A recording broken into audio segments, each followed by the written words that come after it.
carefully crafted to 22.2% inflation rates as of April this year. What does that say about where we are as a country? I think Nigeria has resorted to being resilient. Before you call the police station, before they even leave, they take permission from I don't think there's really anything on ground to improve. the struggle, the ASU strike. Minister of Education volunteered and said, give me 2 weeks. It was a life. The president never gave me any deadline.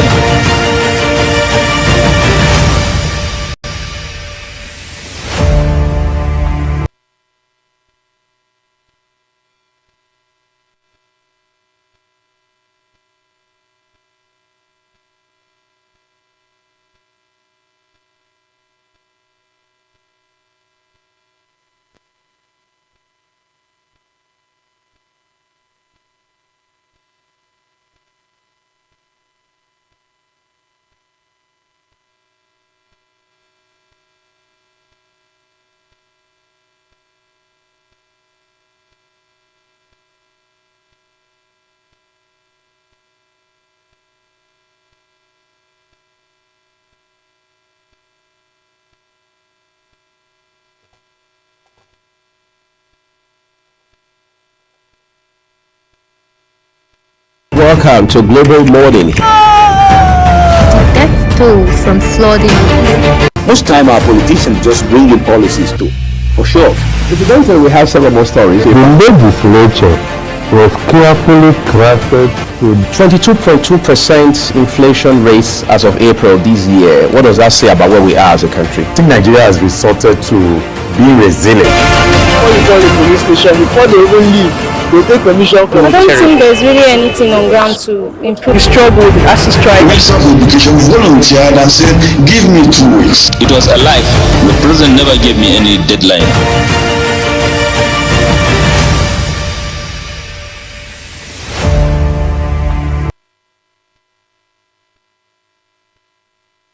A very good morning to you and welcome to Global Morning here on Global Television. My name is Godwin Sunday. Well, it's a good time to say happy Wednesday to you and to all our Muslim friends and Christian faithfuls that are observing the fasting and the Lent and the Ramadan fast and the Lent from the Christian side. I want to say well done and congratulations. Of course, it's a very good time to say that there are a lot of developments going on in Nigeria, Africa, and around the world.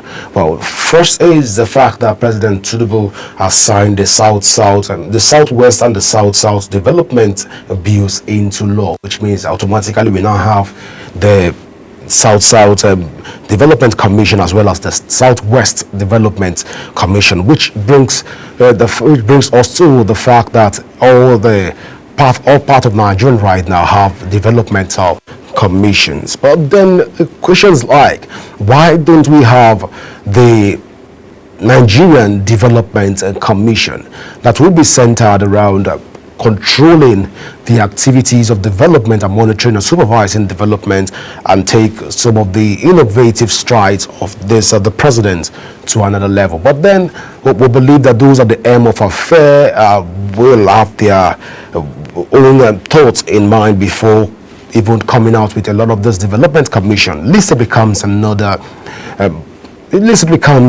avenue for every president to want to leave a mark.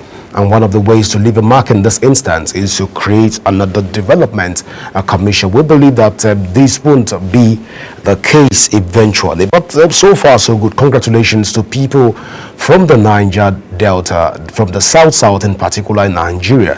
And also congratulations to the people of the Southwest in Nigeria. Of course, we saw that coming when a lot of people from the South were agitating that they should give them their own commission as against what we had before, which is the Niger Delta Development Commission. And that was what even gave rise to a lot of commissions in the country. But in the course of the show, we'll talk about a lot of this commission and see how have they been impactful to the development of Nigeria. Not just having the commission, how do we assess them? Are they benchmark, are there targets that we give to the developmental commissions? What are the yardstick to measure actual development? And what guarantees us brings us to the fact that these commissions have actually carried out their mandate? And upon them not fulfilling certain tasks, what are the instrumentalities that have been put in place to ensure that sanctions are meted on various agencies and like the commissioners and the ministers and the saddled with the responsibility of supervising these commissions? Are there sanctions for targets not met? Because if we have developmental commissions like what we had prior to this time, what we had cases where a lot of commissions had no yardstick to measure. Recall that the former director of the Niger Delta Development Commission came out to speak upon the issue, and it was a very interesting conversation. But we'll get to x-ray all of those conversations as we begin to even delve into concrete issues even this morning on the show. Not forgetting also we have a lot of conversations here where Atiku Abubakar has come out to say he doesn't know if he will run for the presidency election come 2027.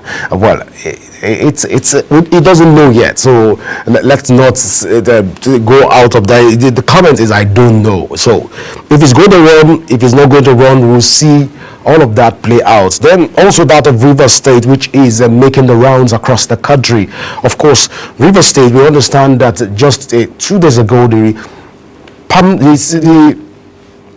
Public Secretary of Rivers State and took over the state civil service and is in charge right now as acting in the acting capacity.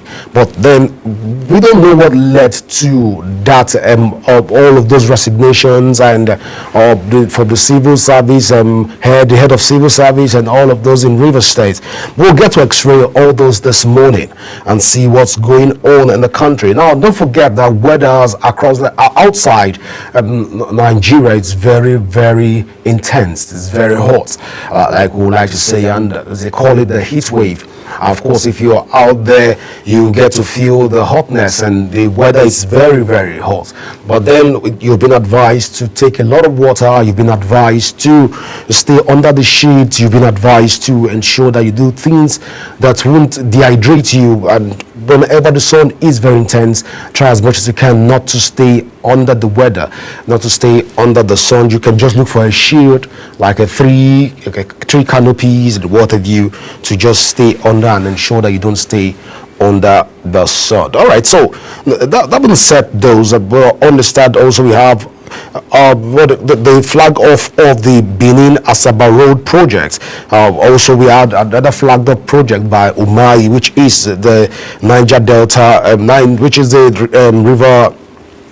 the second river Niger bridge. All of those conversations, we'll try to look at it even as we go into the newspaper review. But then before we even delve into that, you know that a lot of conversations is to look at all of this. Now, it said bill to establish Christian court passes second reading at reps. All right, so this is quite interesting. Said the bill to pass Christian court passes second reading. All right, you recall that we have Sharia courts in the country. We have Sharia laws in the country as enshrined in the Constitution. So what will the Christian courts stand for? What will the Christian courts represent? Well, we'll try to look into those conversations as the show goes on. But then it was a sad day yesterday for the Super Eagles of Nigeria. It was a sad day. Everybody expected a win from the Super Eagles, but then it didn't turn out as planned. Of course, the Akwa Ibom State, kudos to the Akwa Ibom State governor who went all out to ensure that 30,000 tickets were bought and made available to every person, every spectator that wanted to see the match yesterday. But then the deed has been done, like we always say, that man proposes but God disposes. Of course, the Super Eagles went home with a draw against the Warriors of Zimbabwe. It was an interesting match yesterday. But what do you think about all of this? Do you think that the Super Eagles deserve a win throughout the match yesterday? Because looking at it from all angles, there is only one thing that was certain, and that's the fact that the Super Eagles came out and gave out their best, and that was what was certain. But I think we have a slight challenge with goal scoring, although we have magnificent attack. But I believe that the coach also is looking into this to ensure that he goes back to his drawing board and look at this. And I hope that the Nigerian body responsible for sports in Nigeria, which is the NFF, would not in turn ask the coach to leave if he's unable to qualify Nigeria for the World Cup, because we've seen these irregularities that have greeted the team over coaching strategies and implementations. We've seen all of that play out, but we hope that with all of this, the coach will go back to the drawing board, and the NFF in turn will look for ways to settle the issues around the Super Eagles game, and also the Super Eagles game of yesterday, which ended in a draw between the Nigerian and the Warriors of Zimbabwe. Well, quite a lot of conversations to delve in this morning, but then we'll go for a short break right now. When we come back, we'll go straight to the newspapers review to see what the papers have to say. Then after, we'll keep you talking even this morning. Please go nowhere, as Global Morning is just starting.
That global television can be watched in Nigeria and all over the world.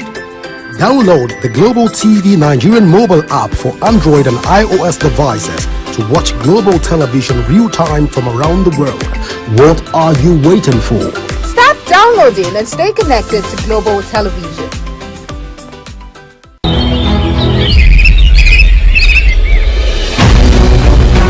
Global Morning is your top morning show here on Global Television. We bring you fresh news updates daily while delving into a variety of current affairs and topics. Global Morning aims to deliver newspaper reviews and latest news with experts on key global issues, and at the same time keeping you well informed about important events, both national and internationals. Global Morning serves as a valuable source of information, helping viewers like you start your day well informed. Stay connected from Mondays to Sundays to a wide range of the latest news making rounds on Global Morning. We're on the road to protest. The president meets all of our demands.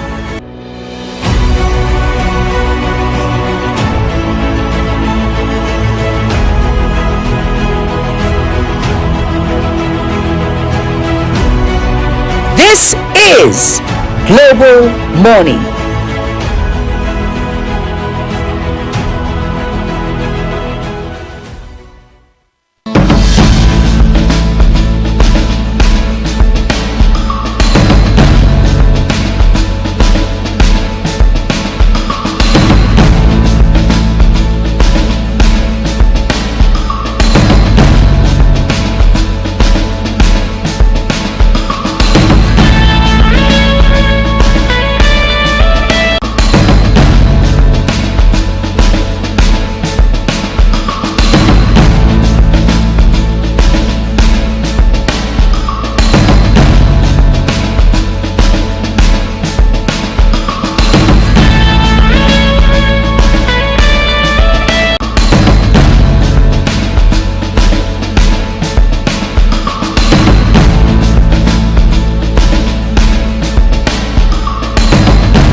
know that Global Television can be watched in Nigeria and all over the world?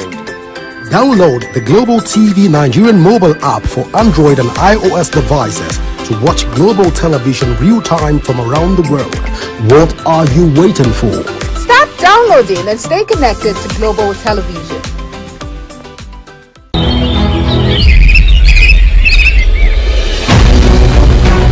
Global Morning is your top morning show here on Global Television. We bring you fresh news updates daily while delving into a variety of current affairs and topics. A Global Morning aims to deliver newspaper reviews and latest news with experts on key global issues.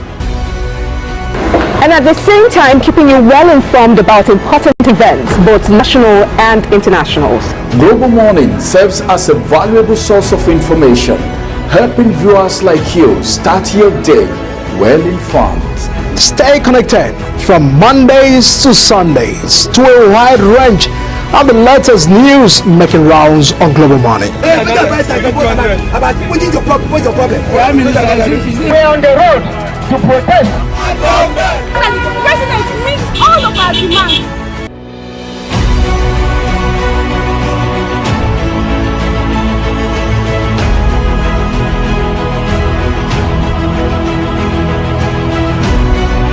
This is Global Morning.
Right, welcome back to Global Boarding here on Global Television.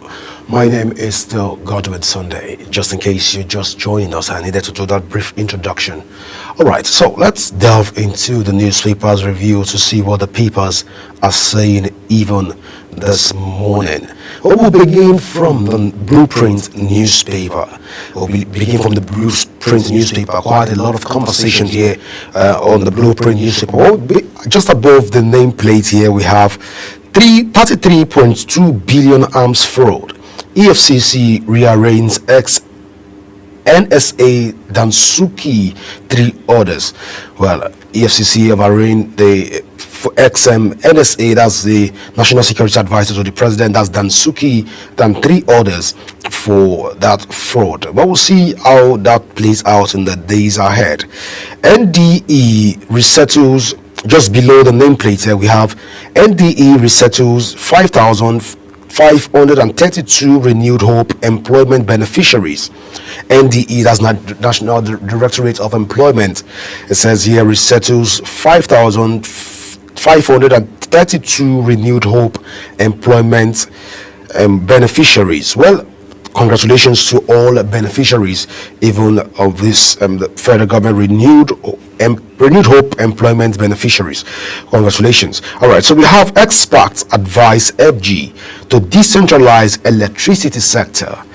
Experts advise FG to decentralize the electricity sector.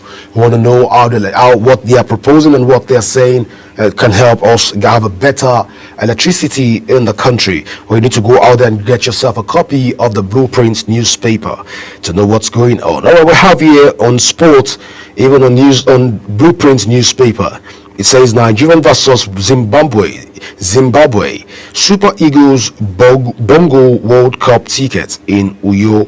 Super Eagles Bongo World Cup ticket in Uyo. You want to get more information about the Super Eagles games yesterday, which was a sad day for a lot of football lovers that felt really disappointed by the outing yesterday. But then let's keep hope alive that the Super Eagles will still qualify for the World Cup, even as we have been optimistic even on that group. All right, so let's see what the papers are saying. Again, we have Rivers State can't go back to its dark days. Elder statesman says River State can go back to its dark days. Elder statesman. Well, you want to know what's going on? You can what's going on in River State. Well, the days dark before. Are they seeing the light? Is River State bright now? What's going on? Is this another metaphorical statement? But you can go out there and get yourself a copy to know who even the elder statesman is, even on the Blueprint newspaper. Okay, Natasha Gates. Now this is quite interesting. It's the big story here. It's a star story. Natasha Gates, new twist as INEC pick holes in recall petition. New twist as INEC pick holes in recall petition. Justice Egwatu washes her hand off case. I never received 500 million from Akpabio, Akpoti Udwaha. Well, you can go out there and get yourself a copy. It's quite an evolving conversation. We try to look at it from one hand, it's gotten into the other. And let me not let the cat out of the bag. You can just go out there and get yourself a copy to know why there's a new twist and what INEC is doing in this regard, even on the Blueprint newspaper. Let's see what the papers are saying right now. U.S. imports over 2 million barrels of jet fuel from Dangote refinery. All right, that's a good business. That's on business side of the Blueprint newspaper. U.S. imports 2 million barrels of jet fuel from Dangote refinery. Well, you can go. It comes with a writer that said experts hails refinery, call for support. All right, we got down at the foot here of the paper, we have 23.3 billion debt. Keystone Bank takes over Better Sugar Company. You can go out there and get yourself a copy on the business of a Blueprint. That's what we have, about 22.3 billion debt. Keystone takes over Besita Sugar Company. You can find that story on page. You can find that read on page 7 of the paper. Go out there and get yourself a copy. FG unveils 5 million jobs initiative for Nigerian youth. You can find that job initiative story on page 10 of the Blueprint newspaper. FG will strengthen bilateral ties with Turkey on tourism trade. Well, at DGR, you can go out and get yourself a copy. Now, at the foot of the paper, just here we have NOA pledges alliance with NACA to strengthen HIV/AIDS awareness. That's the last story there on the Blueprint. Do yourself good to go out there and get yourself a copy of the Blueprint to stay updated and stay abreast with current happenings in the country. As you can see, it's captured the entire country in one paper. So go out there and get yourself a copy. All right, we'll move to the next paper here, which is the Nigerian News Direct. Nigerian News Direct newspaper is our next paper. INEC rejects Senator Natasha's recall petition over incomplete documentation. That's the star story. You can find that on page 2 of the paper. Now it comes with a rider here that says, urges petitioners to fulfill requirements for verification process. Senator Nwae Bonyi Ezekwesili clash in fiery exchange at sexual harassment hearing. Well, you can go out there and get yourself a copy to see. Of course, it's on the screen right now to see the star story there of Natasha's Gates, as it's being called right now. But INEC has rejected the recall petition over incomplete documentation. Well, it was quite an interesting one with some of the Ghana must go and the sack and the bats that were used to carry petitions to the INEC office. So it was quite an interesting one, but we'll see how that plays out in the days ahead. All right, that's the story here that says Ogun unveils partnership with Brazilian firms to boost power generation for food security. You can find all of that story on page 3 of the Nigerians News Direct. You can find all of those stories. Emergency rule. Rivers head of service resigns as sole administrator appoints new SSG. All right, it's appointment galore in Rivers State. Well, I understand that the head of service resigned, and the permanent secretary right now is, I've already mentioned that he's serving in an acting capacity even in Rivers State. You can find all of that story to know details. Who is the new SSG? So you can find all of those stories on page 4 of the paper. But then leaves us with a lot of questions to ask, one of which is at this point where we have a new SSG of Rivers State, does it automatically invalidate the SSG position that we've had before now, knowing fully well that the President Bola Tinubu suspended the governor Fubara Siminalayi and also the deputy governor? But then does it also affect other principal officers in the state? And also, is the sole administrator not comfortable working with some of the people on ground? Why not allow them to do or to serve in certain capacity? I don't know. Of course, the sole administrator knows best even on this, but just looking at it from the other side of the conversation. But let's move on. EFCC arraigns Chinese orders over hotel review scam.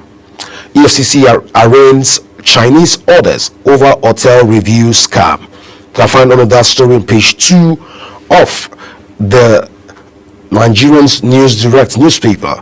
All right, the last story here says 22nd National Sport Festival, Tinubu lights torch of unity, reaffirms commitments to sport development. Of course, in that picture, there's a news image there where we have President Tinubu holding the torch, and of course, you can see the fire burning on top of the torch. It signifies and represents the beginning of the Nigerian Sports Festival, which is the 22nd Sports Festival. Well, kudos and to all sport lovers out there, and kudos to all teams, all competing teams, even across the country. Let's move to the next paper, which is the Vanguard newspaper. All right, so the Vanguard comes here with above the nameplate. We have First Bank files appeal, injunction and stay of execution, cargo remains under arrest. Well, you can go out there and find out what that is all about. All right, so just below the nameplate, we have here a picture news here where First Lady in Delta State presents kits to midwives. Of course, we know that it has become like a recurring thing in Delta State, where nearly, if not all, the first ladies of Delta State always give out kits and humanitarian service. So it's a welcome development. I believe that this is the right step in the right direction right now. All right, so we have a star story here that says bid to bomb another pipeline in Rivers State foiled. Police, Army, Navy, Air Force orders. All right, so security agencies are doing their job, and they just followed another Rivers State pipeline and bombing. All right, so you want to know what's going on and how did Rivers State get to that point?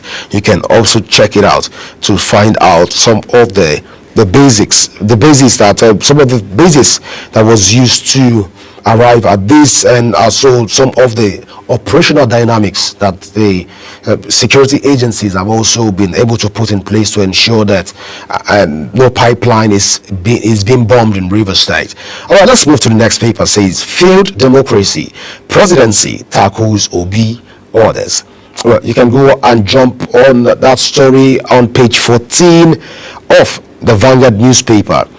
The other story here that says suspension, George hands off Natasha's case, cites Akpabio's petition. You can find that story on page 8 of the Vanguard newspaper. Again, General Hydrocarbons Limited floors First Bank in court. You can find that story on page 7 of the Vanguard newspaper.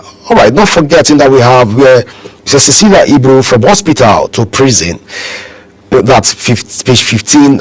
Recall Cecilia Ibru was the former bank chairman and executive in Nigeria. All right, so Boko Haram raids 2 military formations in Borno. Boko Haram raids 2 military formation in Borno. You can find that story on page 8 also of the Vanguard newspaper. You have your World Cup qualifier, Super Eagles qualification hopes dims. That's on sports on the Vanguard. You can find that story on page 32 of the Vanguard newspaper. Of course, we have an animated story here, but I'll leave you to go and get yourself a copy of the Vanguard newspaper this morning, even to find out what's going on across the country. So do well to go out there and get yourself a copy of the Vanguard. Now let's get punchy this morning. Well, next paper is the Punch newspaper, where we have First Bank files appeal. Injunction and state execution, cargo remains under arrest. You can find that story on business side of the Punch this morning. Dollar for petrol, marketers protest Dangote export fuel to US orders. You can find that story on the Punch business side. All right, we have sexual harassment. That's a star story here. We have sexual harassment hearing. Senators Ezekwesili clash. INEC faults Natasha recall process. You can find all of those read on page 4 of the Punch newspaper. Page 2, I beg your pardon. Page 2 of the Punch newspaper this morning. Ex-minister, we have here, it comes to the rider. Ex-minister slabs over bias in sexual harassment case. Hearing adjourned indefinitely. It was quite an interesting one yesterday, but let me not bring you all the gist even this morning here on Global Morning. I'll allow you to go out and get yourself a copy and find out for yourself what transpired yesterday at the hearing between the ex-minister and also a senator of the Federal Republic of Nigeria. You can find out that story. Now, still on the Punch, business side of the Punch, we have CBN plans fresh battle against Forex speculators as Naira slides. Interested read. You can find that read on page 22 of the Punch newspaper. We have here Discos rake in 509 billion amidst serial grid collapse. Discos rake in 509 billion naira amidst serial grid collapse. You can find that story and more on the Punch newspaper. It has here a story that says Zimbabwe deems Eagles World Cup hope after Uyo stalemate. You can find out that story on the Punch newspaper. Okay, we have a picture story here that shows President Tinubu lighting up the Nigerian Sports Festival torch and reaffirms commitments to sport. You can find that story even on that on the Punch newspaper. Again, General Hydrocarbons Limited floors First Bank in court. All of those stories can be found on the Punch newspaper. Now let's go to the next newspaper right now, which is the This Day newspaper. Now it comes with a story here above the nameplate that says, General Hydrocarbons Limited floors First Bank in court. So you can find out that story. most dailies this morning captured that story in sports. So you can find that story on all your newspapers right now, even across the country. You have a story that says Sea Dogs, affirmation of Rivers emergency rule by voice votes, questions FG's intent. All right. Well, we've discussed that topic a lot here on this on the show on Global Morning, but we'll look at it again and see what are some of the angles that we've not really looked at on that story even this morning. All right, so Cardoso hails growing investors' confidence in economy trajectory. You can find that story on This Day newspaper. You can find it on page 9 of This Day newspaper. It's the star story here says, in historic deals, U.S. buys over 2 million barrels of jet fuel from Dangote refinery, and it comes with quite a number of riders here. But you can go out there and get yourself a copy of This Day newspaper. Of course, it comes with a picture image that shows the Delta State governors, the First Lady of Delta State, giving out humanitarian service, and also what she has been known for over the years. You can go out there and get yourself a copy of that paper to know what the update is. I don't know if I will run article that's on the Daily Trust newspaper right now. I don't know if I will run It Comes Big and Bold on the Daily Trust newspaper. Okay, why I didn't pick Wiki as running mate in 2023. All of those stories you can find article and giving out, dishing out, like the Gen Zs will call it, they dishing out brass balls on some of those conversations. You can go out there and get yourself a copy of the Daily Trust. Now, lastly, for this morning, our last paper here is the Nation's newspaper. Rivers catches of armed seized from pipeline bombing suspects. You can go out and get yourself a copy of the Nation's newspaper. And also we have driving implementation of the contributory pension scheme for timely retirement benefits payment. You can see that it comes with a map of Nigeria that's coming from PENCOM. Of course, you want to know what PENCOM are saying about the retirement plans and all of those conversations. You can go out there to get yourself a copy of the Nation's newspaper. But generally, you need to get yourself a copy of the papers out there, because quite a lot of interesting stories and interesting conversations making the rounds have been captured in various papers this morning. But then we'll go for a short break right now. And when we come back, we'll take you straight to the AM News Desk. Please stay with us as Global Morning continues in a moment.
That global television can be watched in Nigeria and all over the world.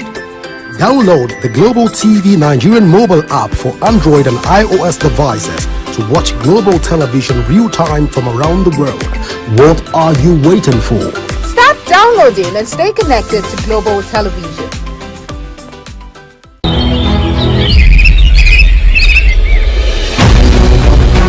Global Morning is your top morning show here on Global Television. We bring you fresh news updates daily while delving into a variety of current affairs and topics. A Global Morning aims to deliver newspaper reviews and latest news with experts on key global issues, and at the same time keeping you well informed about important events, both national and internationals. Global Morning serves as a valuable source of information, helping viewers like you start your day well-informed. Stay connected from Mondays to Sundays to a wide range of the latest news making rounds on Global Money. We're on the road to protest. The president meets all of our demands.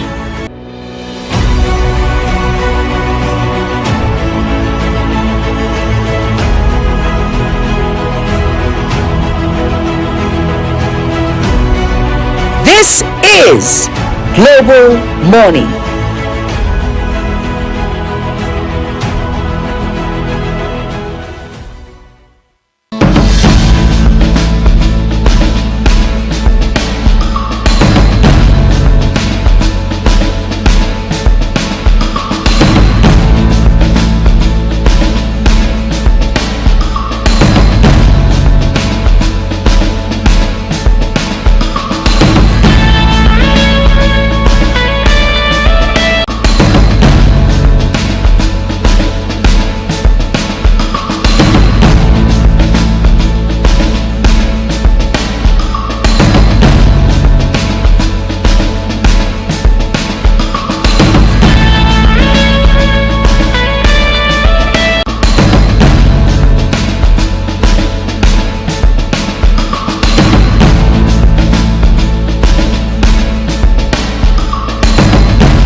know that global television can be watched in Nigeria and all over the world? Download the Global TV Nigerian mobile app for Android and iOS devices to watch global television real-time from around the world. What are you waiting for? Start downloading and stay connected to Global Television.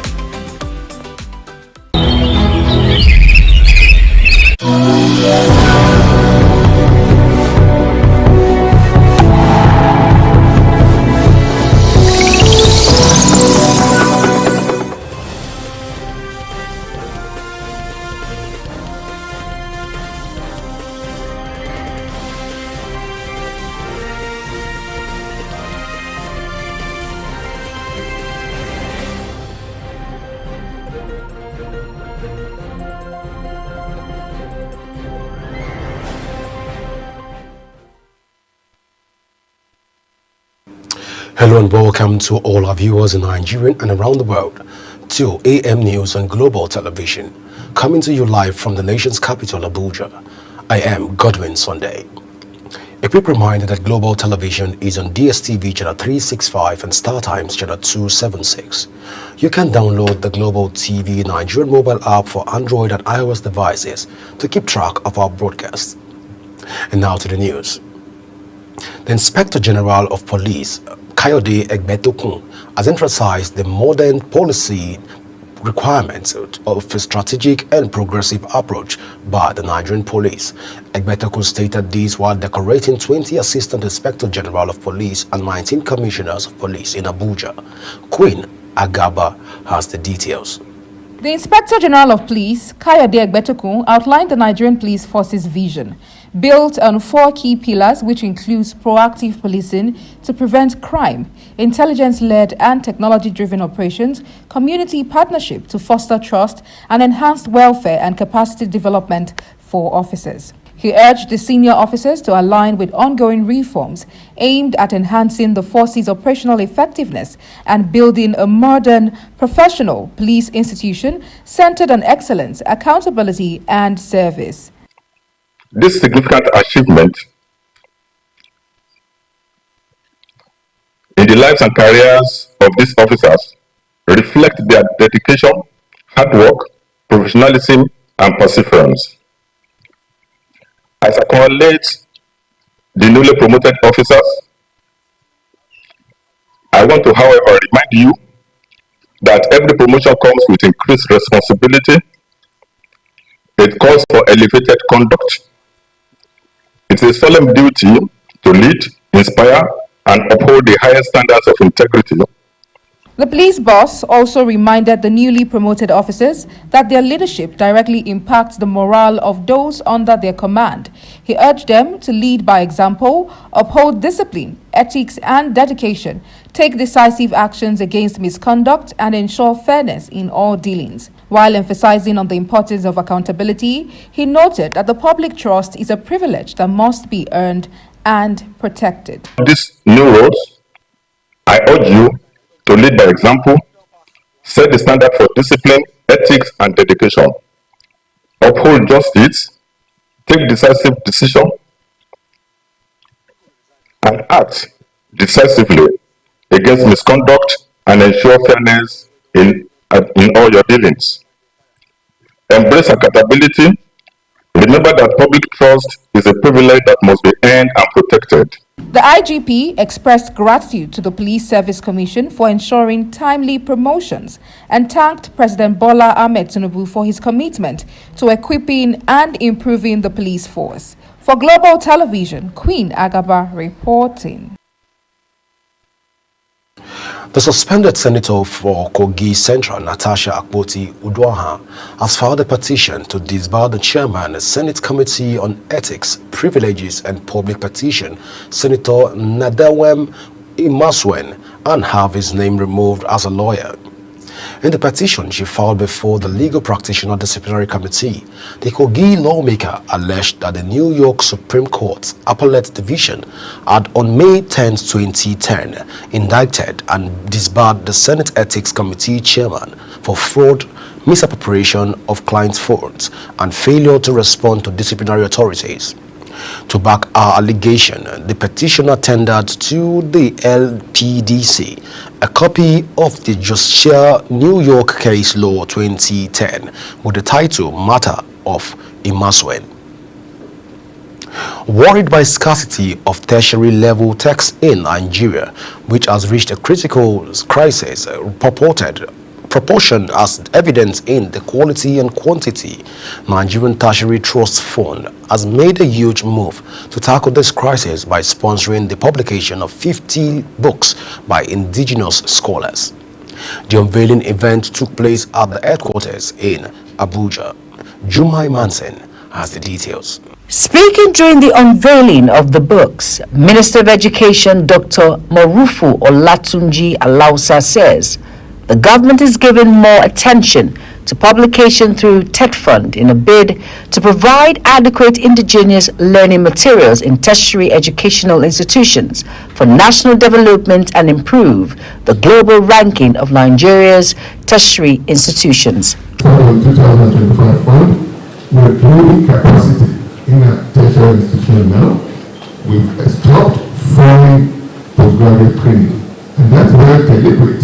We want to ensure that we bring those men back to our various campuses, where we can get our professors and lecturers to do this training. We don't need to send them citizens to Sudan. We don't need to send them to the UK to train. We have all it takes here. Speaking earlier, the Executive Secretary of TED Fund, Architect Sonny Echono, says lack of sufficient high-quality tertiary-level textbooks prompted the establishment of a TED Fund Higher Education Book Development Project. He said, is a bold and visionary initiative aimed at addressing this significant gap. President Bola Ahmed Tinubu, who has shown a deep commitment to the advancement of education, recognizing its fundamental role in driving national growth. This commitment is reflected in the prioritization of funding and policy reforms aimed at enhancing content development and building the capacity of our public tertiary educational institutions. We want to express again our appreciation to Mr. President for his gracious approval of the 2025 disbursement guideline, which witnessed a very significant. The lack of sufficient high-quality tertiary-level textbooks has reached a critical point in Nigeria. The shortage is not only seen in the limited quantity of the books available, but also in the quality of what is produced locally. This crisis prompted the establishment of TED Fund Higher Education Book Development Project, a bold and visionary initiative aimed at addressing this significant gap. Jumai Manson reporting for Global Television. The federal government has assured members of the National Youth Service Corps, NYSC, that the backlog of their newly approved 77,000 monthly allowance will be paid despite months of delay. The government also dismissed report of any disciplinary action against Corps member Uchi Ugumaye, who criticized President Bola Tinubu on social media recently. Minister of Youth Development Ayodele Olawande reaffirmed the government's commitment to fulfilling its promise to Corps members. Justice Obiora Egwatu of the Federal High Court in Abuja stepped down from a case involving suspended Senator Natasha Akpoti-Uduaghan. Justice Egwatu was assigned to hear the case, but he announced that he would no longer handle the matter. He made the decision after Senate President Godswill Akpabio wrote a petition questioning his impartiality. Although the case was scheduled for hearing when the court clerk called it up, the judge ruled that he was stepping aside. The Nigerian Senate has confirmed Sylvester Nwakuche as Controller General of the Nigerian Correctional Center. His confirmation followed a presentation of a report by the chairman of the Senate Committee on Interiors, Adams Oshomole. Ozana Okorafo has the details. In his presentation, Senator Shomole says the nominee was screened and found suitable for the job based on his qualifications and the fact that no petition was received questioning his competence. He found the nominee suitable for the position of Controller General, CG. No petition or incriminating report was received against the nominee. Number 3, the nominee possessed the requisite qualification, educational qualification, for the position of Controller General. Number 4, the nominee displayed a high level of intelligence and showed the temerity to hold the office of Controller General. In a remark, President of the Senate, Godswill Akpabio, congratulated Nwakuche and urged him to bring to an end incidents of jailbreaks across the country. Distinguished colleagues, will the Senate confirm the nomination of Mr. Nwakuche Sylvester Ndidi, MNI, MFR, for appointment as Comptroller General Nigerian Correctional Service? Those in favor say aye. Those against say nay. The ayes have it. Hosanna Karafo reporting for Global Television. The Nigerian Police Force says it has significantly made giant strides in combating crime nationwide, with numerous arrests linked to serious offences. During a press briefing in Abuja, Force Public Relations Officer ACP Olumuyiwa Adejobi highlighted key achievements of the Force Intelligence and Investigation Intelligence Response FIFIRC. Kike Lomo Okere has the details. The Force Public Relations Officer, Muyiwa Adejobi, reveals out that between February 2025 and now, the Force has arrested 602 armed robbery suspects, 385 kidnapping suspects, 557 murder homicide suspects, 215 individuals for unlawful possession of firearms, 286 rape suspects, and 276 suspected cultists. 286 rape suspects, 276 suspected cultists, and recovery of 333 various firearms, 6,422 ammunition of various calibers. The force was also able to recover 200 stolen vehicles and rescue 324 victims of kidnapping. Adejobi says on March 11, 2025, the Intelligence Response Team operative encountered an ambush at Oshara Garden, a boundary between Kogi and Edo State, using tactic security to overpower the armed kidnappers, arresting 8 suspects. The operative recovered 1 AK-47 rifles, 29 rounds, an Israel pump action rifle, 4 cartridges, 2 pump action rifle, 72 cartridges, among others. The suspects are with us. We are still working on them, but we cannot display them, like I said, in line with the directive of the IGP and, of course, in line with global best practices of handling rights and protecting rights of suspects. ACP Adejobi reaffirmed the Nigerian Police Force commitment to protecting lives and property, urging citizens to support law enforcement by providing timely and accurate information. He therefore warns criminals that the force remain relentless in the pursuit of justice and will continue to dismantle criminal networks. Kike Lomo Okere, Global Television News. The Special Advisor on Information and Strategy to President Bola Ahmed Tinubu, Bayo Onanuga, has dismissed the assertion by former Anambra Governor Peter Obi that democracy has collapsed, describing it as hyperbolic and lacking logical foundation.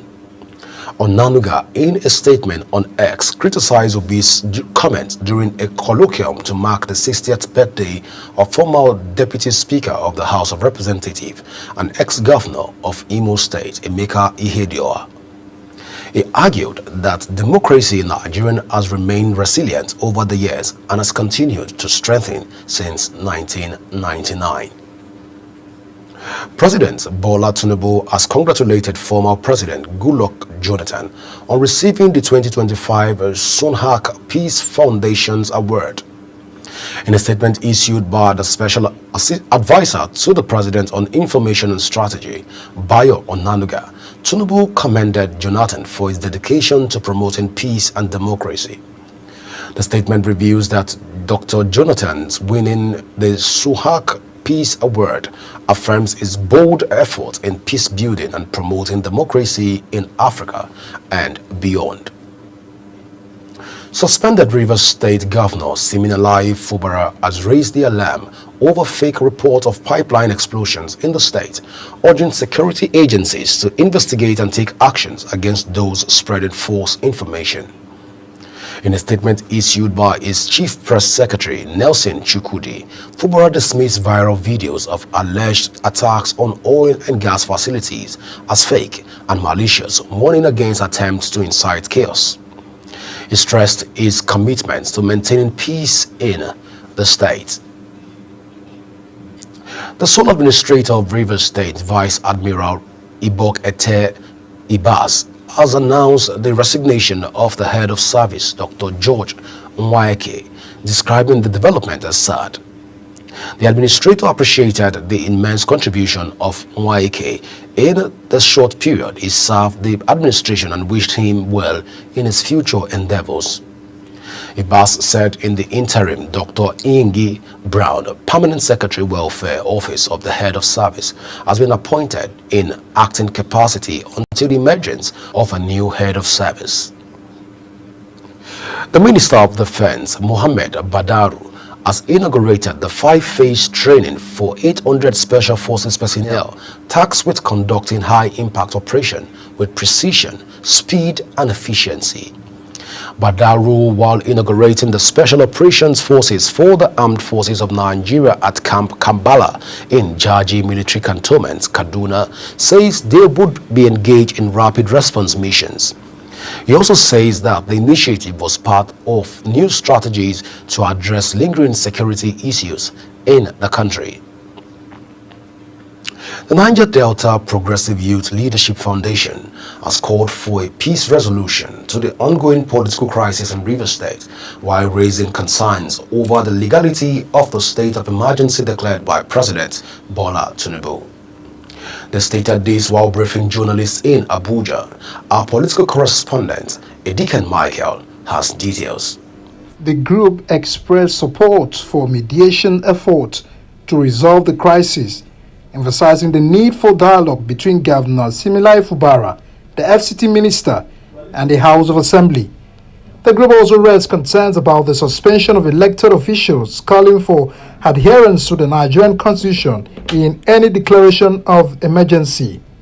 According to the 1999 Constitution, a state of emergency can be declared under the following conditions: if Nigeria is at war, if the country faces an imminent threat of invasion or involvement in war, if there is a breakdown of public order and safety in any part of the country, if there is a clear and present danger of such breakdown, if a disaster or natural calamity has occurred or is imminent, if any situation arising that poses a significant threat to Nigeria's existence, if a state governor requests a state of emergency or fails to act within the responsible time, allowing the president to make such decision.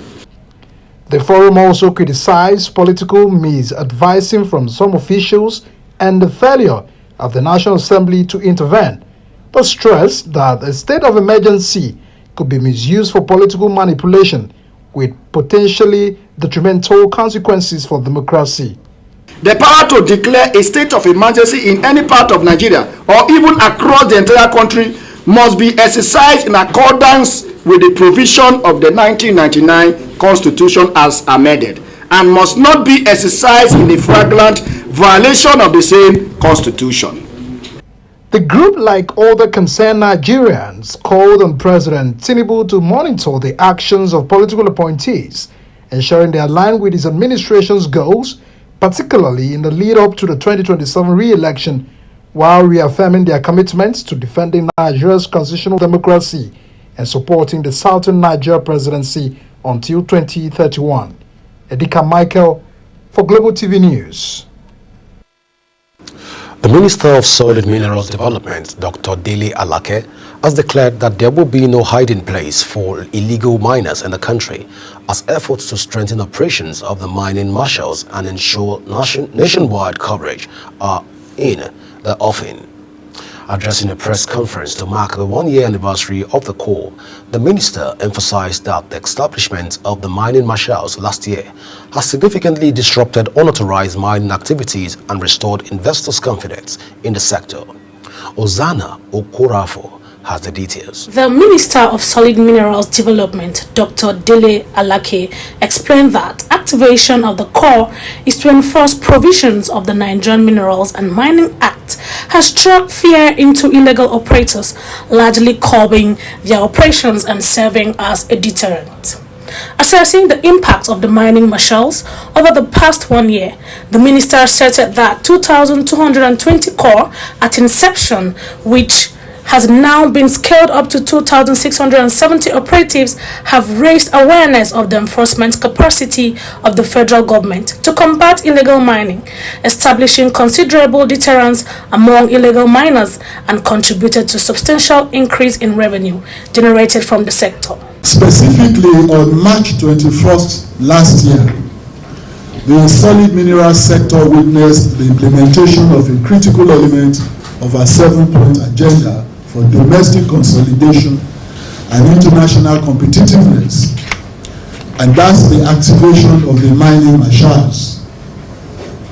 The corps of 2,220 officers that formed the pioneer mining marshals have increased over time by 450.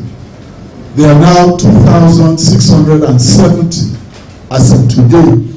While the Marshals' operations have been somewhat hampered by logistical constraints, Alake reassured that with the increased budgetary allocation for the ministry in the 2025 fiscal year, such limitations will be addressed.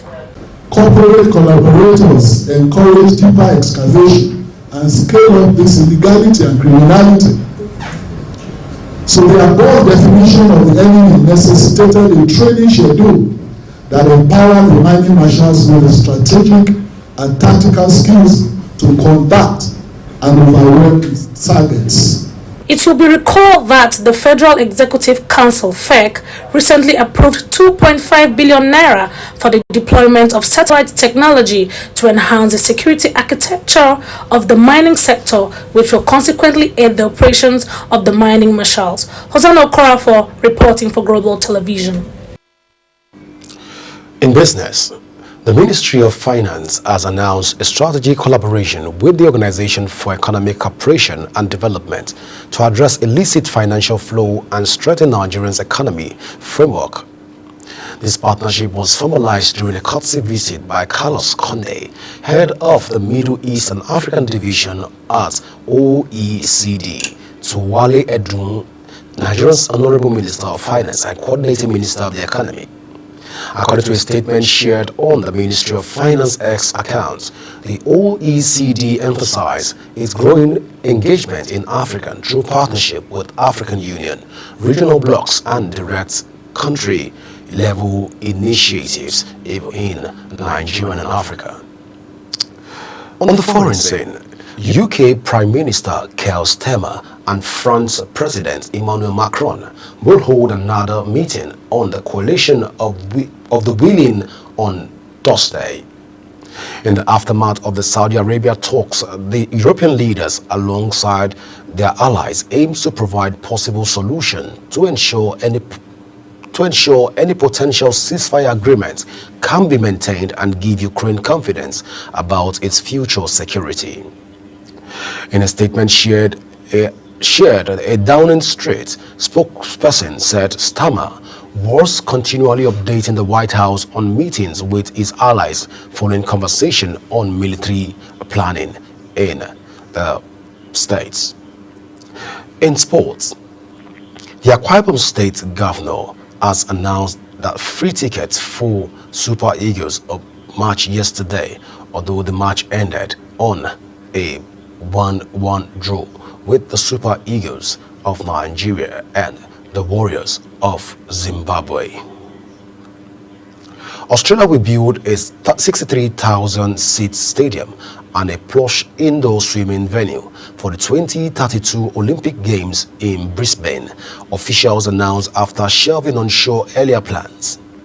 Queensland Premier David Chris Foley detailed a great deal of Olympic upgrades that included the new Brisbane Stadium in the heart of the city and an aquatic centre that could host 25,000 fans.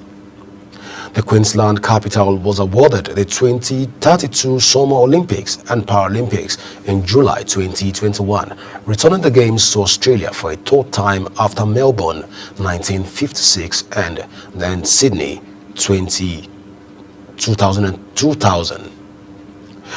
As we end the AM news, let's take a look at our top stories.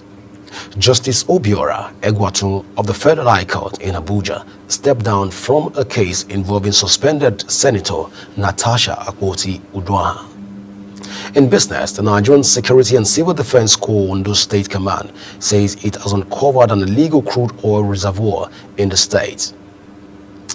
But that's it on Global Television News, AM News 4. This morning. Kindly follow us across all our social media platforms now showing on your screen by using @Global TV NG. You can download the Global TV Nigerian mobile app for Android and iOS devices to keep track of our broadcasts. I am Godwin Sunday. Thank you for watching.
That Global Television can be watched in Nigeria and all over the world. Download the Global TV Nigerian mobile app for Android and iOS devices to watch Global Television real-time from around the world. What are you waiting for? Start downloading and stay connected to Global Television.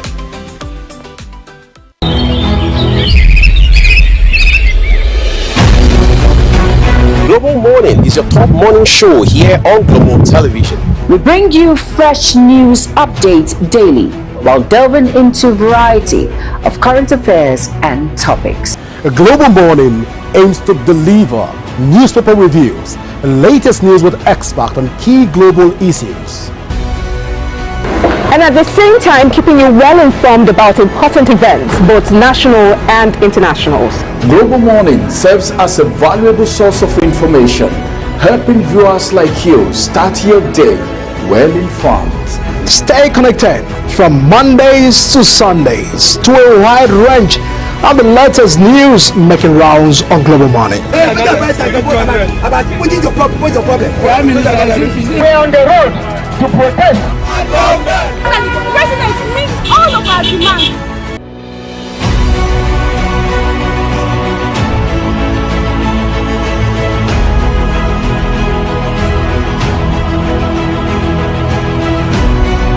This is Global Morning.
know that global television can be watched in Nigeria and all over the world.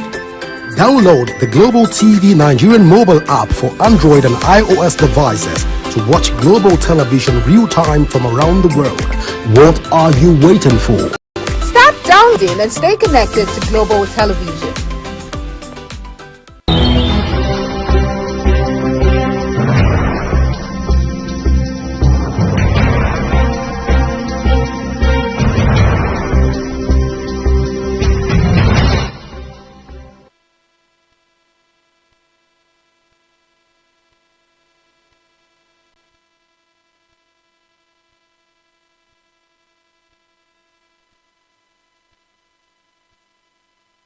Global Morning here on Global Television. My name is Godwin Sunday. Well, the Independent National Electoral Commission on Tuesday raised concerns over the petition for the recall of suspended senator representing Kogi Central, Natasha Akpoti. The commission, in a statement signed by its National Commissioner and Chairman, Information and Voters Education Committee, Sam Olumeku, acknowledged receiving the petition, which includes 6 bags of documents that are said to contain signatures from more than half of the 474,000 registered voters in the district. However, INEC pointed out that the petitioners failed to provide the necessary contact information, such as their address, phone numbers, and email address as required under the Commission's regulations and guidelines for the recall 2024. Well, joining me to look and x-ray some of the issues surrounding this issue is Barrister Balogun, who is a legal practitioner. Of course, by barrister, it simply means the legal practitioner. You join me to talk about this issue, but first, let me welcome you to Global Morning, Barrister Balogun. Good morning, and thank you for having me on the show with you.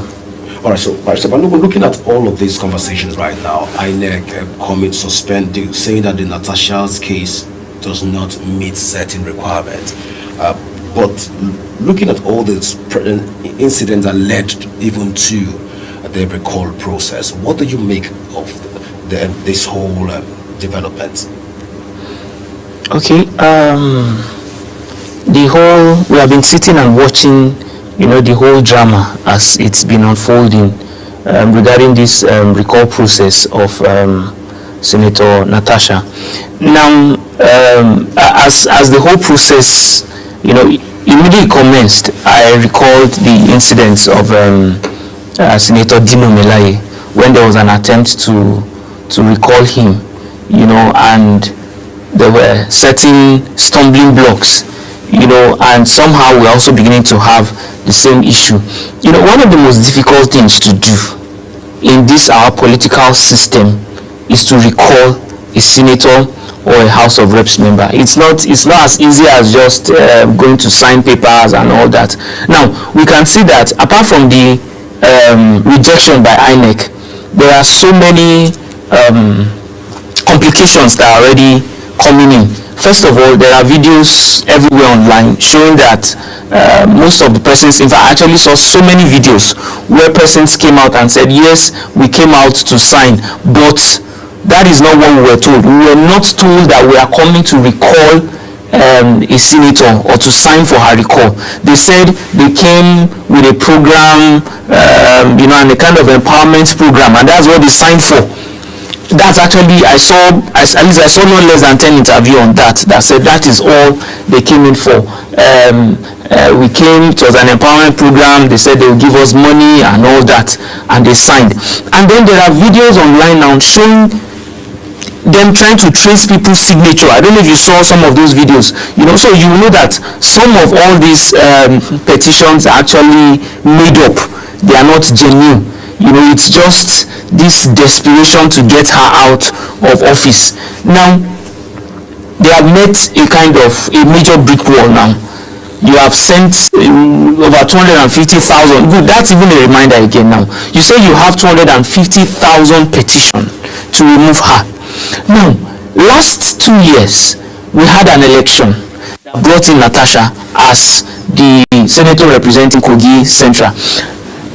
in the entire results combined, we had just 104,000 voters. 104,000 voters combined. When I say combined, including the PDP, APC, everybody, Labour Party, 104,000. Then suddenly, for recall alone now, just for recall, we have 250,000 votes. Where did we have 350,000 petitions. Where did they suddenly appear from? You know, this now shows that there's a lot of ingenuity, there's a lot of insincerity about this recall process. It means there is something to it more than the ordinary. All right, now you signed petition, you took it to INEC. The people who are coordinating the petition, those who took it to INEC, the lead person among them is not even from Kogi Central. Is seen, though I don't know if it's on record, but she's seen as an appointee of the sitting government. Okay. Good. So now, how do you substantiate this with all that? Now you have now met a major brick wall that says this document you submitted, it's not according to the guidelines of INEC. You are supposed to have phone numbers, we're supposed to have emails, we're supposed to have addresses of people, such that, because there is still a higher level of this that INEC have not gotten to, which for me is actually going to be the breaking point. You know, if they're able to scale through this stage now, the next stage, which is the very crucial stage, in fact, that was the stage where the Senator Dino's recall ended. Now, INEC will still have to go back to the field, and every single person that signed will have to come and say, yes, I signed this paper. It is me. When you do that, INEC confirms it. Now, that is the stage where, you know, the honesty or the dishonesty will now come in, where many people will come and say, no, I didn't do this, I don't know about this. It is by then you now realize some of the persons who have even signed have been dead long ago. Yes, we'll get to that point. You realize people who probably don't even live in Kogi State are probably not in the country again. They will now come and substantiate this. You realize that nobody is there to show up. So we are still getting to, the drama has not even started, if you would ask me. We have not gotten to the real stage where INEC will tell you, come and confirm that yes, you are the one that signed this. There's already a big swirl now that says that the documents you submitted, there's a major lapse. We don't have the identity of the people. We don't, okay, we have their name, but we don't have their address, we don't have their phone number, we don't have their email. How do we contact them? So, well, from what INEC said, it is still something they can correct. You can still go back, take all the necessary information. But then, I'm still looking at the larger picture. Do they think, or with all the discrepancies, all the insincerity here and there, do they think they can scale through with this recall? For me, to a large extent, except there are external forces that are intervening, with the way it is a near impossibility for you to say you want to recall a senator or a House of Rep member in Nigeria. Okay, so let's even look at the recall process in itself, in its entirety. First, they thought that the recall was going to be like it's going to lag behind. It's going to have more of a still. It started like a rumor first, then it now metamorphosed into becoming a reality. All of this process. But what do you make of the timing for the timing it took for them to sign and the time it took them to have that number of people? 200,000 plus people that came out to sign the petition. What do you make of the timing? You know, it's just that all these things boils down to politics. We know it's all politics. It is impossible for you to have 250,000 people within that period. Now, I just made reference to the election. Election is actually more, it calls people more, it draws people more, there's a lot of noise. And Kogi State senatorial election is also it's not the off season, it's in the main season. So at that time, we have more crowd, we have more people. And then the entirety of the people that came out is 104,000. Now, in a season that we will call, that INEC will call off season, we now have 250,000 people coming out or allegedly coming out. It shows that, see, there is something wrong. These people are not being honest about it. And the videos go a long way to show that most of these signings were done within the confines of a room. Some people just sat down tracing people's signature and doing all that.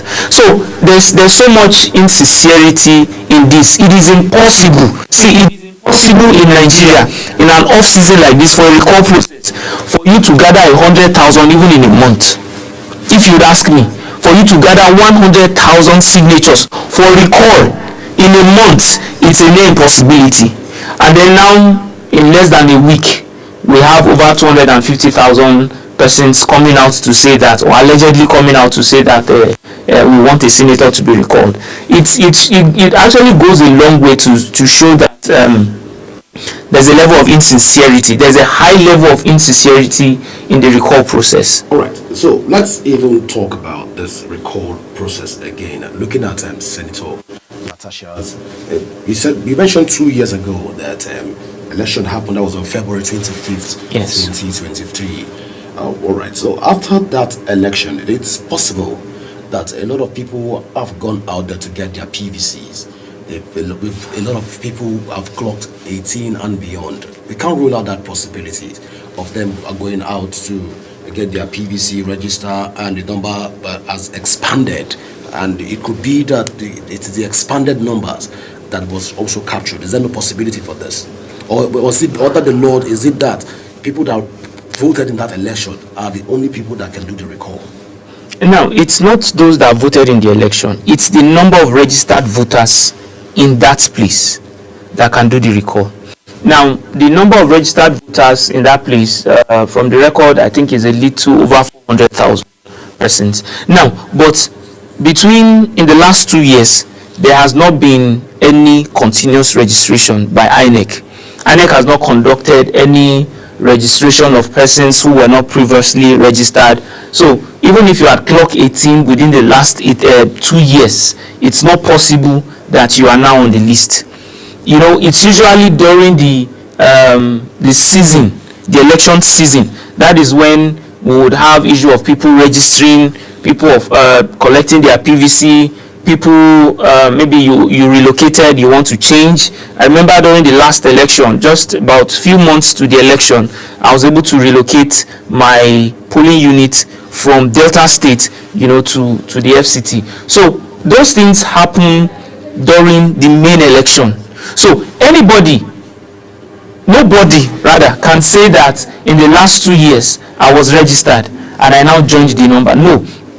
In the last 2 years since the election, there has not been any announcement by INEC, and none has happened that people above 18 were now registered, and you know, any other thing to increase the number beyond the 400,000 that have been registered. So it's for me, it's impossible that it's additional persons that came on board and all that. No, it's still the same 400,000 plus that have been registered under Kogi State Central. It's still from that list that we have those that came up and said, or that we have those that allegedly came up and said that they have been part of the recall process. There is no new registration within the period. So we can't rule out that possibility. Of course, INEC have not come out to say that there have not been that numbers of people. But then, could there be a possibility also that a lot of people within that senatorial district have their PVCs but didn't just want to come out for the presidential election due to a lot of factors, and right now they recall due to the fact that they are not satisfied with some of the things that the senator is delivering within that constituency, they now decide to come out in March? Is there a possibility for this? Yes, there's a possibility. I'm not ruling out a possibility. Yes, I'm not ruling out the fact that probably people are not satisfied, there's a lot of disaffection. I'm not ruling that out. In fact, I'm not ruling out the fact that 400,000 people can actually come out and say that we want to sign a petition. I'm not ruling that out. It can happen. It can happen. It's their right, it's their constitutional right to vote and also to recall a senator. I'm not ruling it out. But the issue is, how practicable could that be within the less than 2 weeks that all this happened, that you'll be able to gather this much signature? That's just my issue. Within 2 weeks, something that is of no financial benefit to you, something that is of no direct benefit to you, within 2 weeks 250 persons will now come out. You know, there are times where if you want to do something, you have to do it in a way that people will see and be convinced. Now, during the elections, we see people on the queues. You see them voting, you see long queues, people voting, go to different polling units, you see all that, people. But did we see videos or pictures of people coming out and saying, yes, we are part of this recall, we want to recall the senator? We didn't see anything like that. You know, that would have even been a very strong evidence to say, yes, indeed, 250,000 people came out. But we didn't see anything like that. You just see a pocket of videos just viewed and said, okay, yes, we want to recall, we are not satisfied with her performance. But let us see it that there are people on the queue that says, yes, we came in, we came out, we want to sign. You don't see it. When there are elections, you see people on the queue and you see people voting and they will come out, yes, we have voted. Let us also see something like that in this recall process that says, yes, I was part of the recall, I came out, I signed the document. So I'm not ruling out the fact that 400,000 people can come out and say, yes, it's their constitutional right. But then let us see evidence to prove, videos, pictures to say, yes, we actually came out to recall our senator. All right, so before we even come back, let's look at another discourse, still revolving around Natasha's. Of course, part of the reasons that led to the recall, so let's put the issues in perspective, is one of the issues that led to the recall of Natasha is the fact that a lot of drama played out in the National Assembly some couple of weeks ago.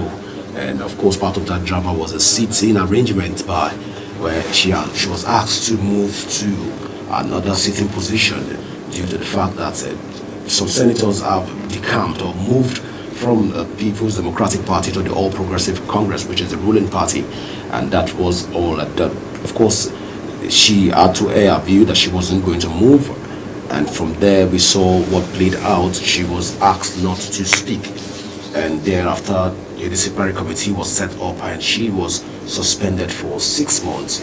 And of course, despite the suspension, she didn't have sworn anytime soon, and we saw what happened. She went to the International Parliamentary Union to air her displeasure over the way she's been treated in the Nigerian Senate. And not just that, she also accused the Nigerian senator and Senate President Godswill Akpabio of sexually harassing her.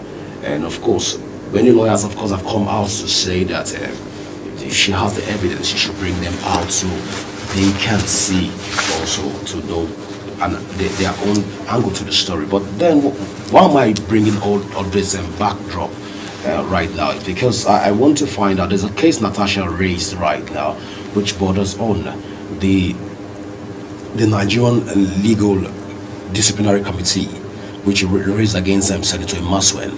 So he said that he has been disbarred in New York by the Supreme Court of America from practicing, but he's still a lawyer in Nigeria and a practicing lawyer in Nigeria. So that's why I'm bringing all of this, and she is taking that matter to the Nigerian Disciplinary Committee for them to disbar him from the profession, since there is a justia to that particular case. But from the legal perspective, can this hold water? Okay, I am actually not happy, that the matter that probably started as something very simple is beginning to grow wild. It's like a little fire that started on a lighter or on a matchstick, and then gradually we are beginning to set the forest on fire. It started small, started with sitting arrangements. Before you know what, it became allegation of sexual harassment. Before you know what, suspension for 6 months. And then, there were also derogatory remarks that led to a defamatory suit, against the Senate president and some persons that made the comment, and all that. Something that started very little and then it's growing wild. It's going wild. As we speak now, I think we have no less than 4 or 5 suits, that have been instituted. At the end of the day, the way things are going, we may still end up at a round table, because everybody cannot keep, trying to pull the trigger. Everybody is trying to wear a hand glove, a boxing glove. We cannot continue like that. The trend is quite unfortunate. There's a video that had been circulating, online yesterday. I think Sahara Reporters carried it, where there was an altercation between a senator and former Minister of Education. Yes, it's a quite embarrassing, and all these things are actually coming out, or it's still flowing from this Natasha's saga. It's still from, so it's like the forest is actually on fire as we speak. Everywhere is actually burning on this same issue. Now, on the issue of the senator,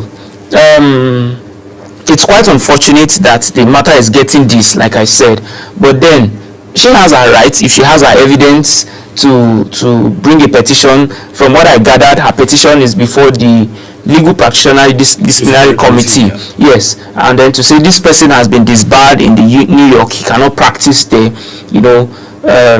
having committed such offense over there, he should also not be regarded as a lawyer in Nigeria, or he should not be allowed to practice as a lawyer in Nigeria. For me, considering the situation on the ground, I feel that the timing of that action that she's taking is not too good.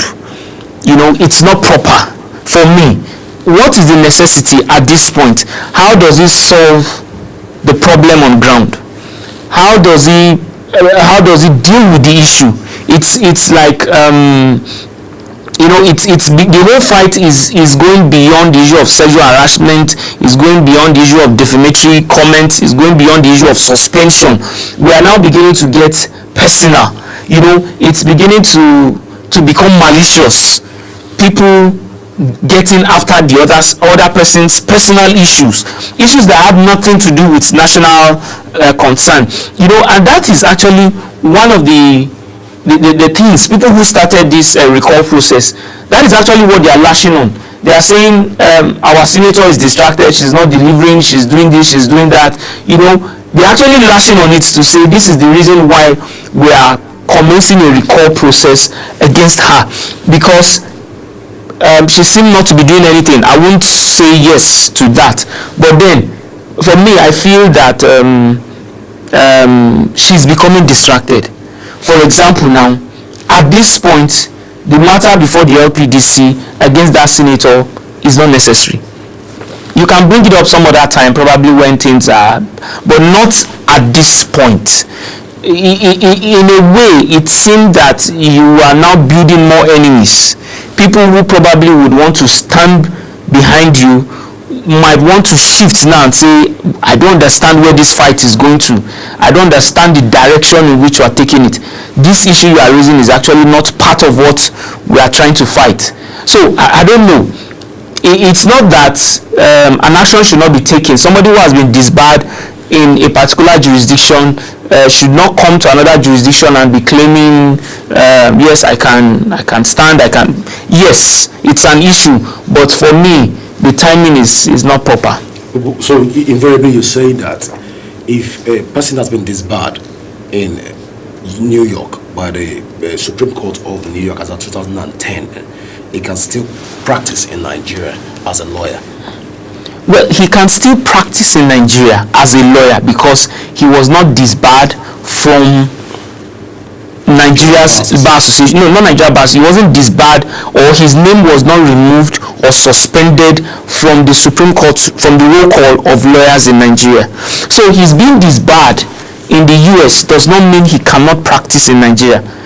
That just affects, and mind you, it just affects its state in the United States of America and not the entire Supreme Court of America was well, except that, except that, had a case on that. Except that, but for me, that does not affect his practice of law in Nigeria, except if, like she's doing now, she brings it to Nigeria and say, okay, this is what this person did in the United States. If the legal practitioners disciplinary committee looks at it and say, your action, whatever you did in the US, affects you as a person, affects your practice, you would also be suspended here in Nigeria, fine. It is their discretion. They can take a decision. I would not want to say anything to affect whatever decision they want to take. So let them look at it. But for me, having been suspended in the United States does not stop him from practicing as a lawyer in Nigeria, except there is also a suspension to his license or to his practice in Nigeria. So speaking of one of the source of which the recall process was initiated, even a lot of people said that she has not been delivering in Kogi Central. But again, we've seen another argument that says that she's one of the best senators that they've ever had in the whole of Kogi Central. So far, our achievements are laudable. But looking at the two sides of this divide, and we've seen a protest for Natasha, we see that's a pro-Natasha protest, and we see an anti-Natasha protest. We've seen people come out from the two sides of the divide to say, hey, please just allow her be. But this whole petition, don't you think to a very large extent is an attack on a person due to the fact that the former governor of Kogi State didn't want her to be the senator for the Kogi Central, but invariably she emerged as the senator? Could this be an evolutionary attack from a previous administration? Okay, you would know if you follow history, like I earlier mentioned, Kogi State seemed to be one state where this issue of recall of senators have been. Kogi State seemed to be prominent when it comes to this attempt to recall a senator. Kogi State was the first to attempt to remove Senator Dino Melaye, and though off record, but we know it was heavily championed by the then governor of the state, former governor Yahaya Bello, though off record. But then we know he was solidly behind the attempts to get him out of office. So it appears that Kogi State seemed to be at the forefront of this kind of action. So now you can see her antecedents, what she went through from the beginning. An election that she won, clearly won, someone else was declared the winner. She went to the tribunal, and tribunal said she won the election. They went on appeal, and the Court of Appeal affirmed the decision of the tribunal and said Senator Natasha was duly elected as the senator to represent Kogi Central. So now it's not, you see, the battle she's fighting now is not something that started today. She has actually been fighting from the beginning, from the election. She got her victory from the court. And then now, for one to make a blanket statement and say that she's not been performing, I would strongly disagree with that statement. You would know that statement is actually drawn out of politics and not because she's not delivering. It's just a political statement. I can boldly say that Senator Natasha is one of the best performing senators. Now, I'm not saying this, out of maybe any personal interest, but I'm saying it because that is what it is. Her performance is not just something that started when she came into office. She has been very, very active in the political scene in Kogi State even before she became a senator. Even before she started vying for offices. She vied for office in 2019 under the Social Democratic Party, SDP. That same year she also contested for the office of the governor, also under the SDP. So, and even before that, she had been involved in trying to see how to get Ajaokuta Steel Company to get it on board. At least I know very much about her efforts there. That's when there were meetings she had in Russia, I remember. The videos were everywhere where she was at that meeting with former governor of Kaduna State, Governor El-Rufai, and some other, including the former minister of solid minerals, former Governor Fayemi. These are steps that she had taken even before she became a senator to get this Ajaokuta steel company running. Now, for her now to be in office and you say she's not performing, I don't know. It seemed not to follow well. So for me, if you would ask, I would say she's been one of the best performing senators in Nigeria. The records are there to show. Now, coming in and saying she's not doing anything, she's not performing, she's just there, she's just fighting.